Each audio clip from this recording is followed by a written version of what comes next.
আজকে বন্ধুরা রেসিপিতে নিয়ে চলে এসেছি আলু আর মটরশুঁটি দিয়ে নিরামিষ রেসিপি করে দেখাচ্ছি আপনাদের। দেখুন কিভাবে বানাচ্ছি আমি। কড়ার মধ্যে পরিমাণ মতো তেল দেব, তেলের মধ্যে খুব সামান্য চিনি আর 5 ফোড়ন আর শুকনো লঙ্কা একটা।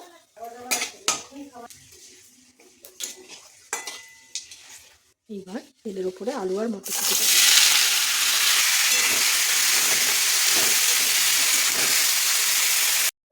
পরিমাণ মতো নুন, খুব সামান্য হলুদ আর কালারের জন্য কাশ্মীরি লঙ্কার গুঁড়ো দিয়ে ভালো করে নেড়ে নেব। এদিকে মশলাটা রেডি করে নেব। পোস্ত, সাদা সর্ষে, লাল সর্ষে, মগজ বাটা, কাঁচা লঙ্কা, টমেটো দিয়ে এর মধ্যে সামান্য জল দিয়ে এটাকে পেস্ট করে নেব। পেস্ট হয়ে গেছে, এবার এই পেস্টটা এর মধ্যে দিয়ে দেবো,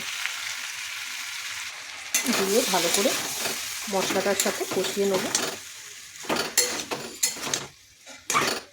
এর সাথে একটু গুঁড়ো লঙ্কা অ্যাড করবেন অল্প করে, যে যেমন ঝাল খান সেইভাবে ঝাল দেবে। কষানো হয়ে গেছে, এবার মশলা ধোয়া জলটা দিয়ে দেবো।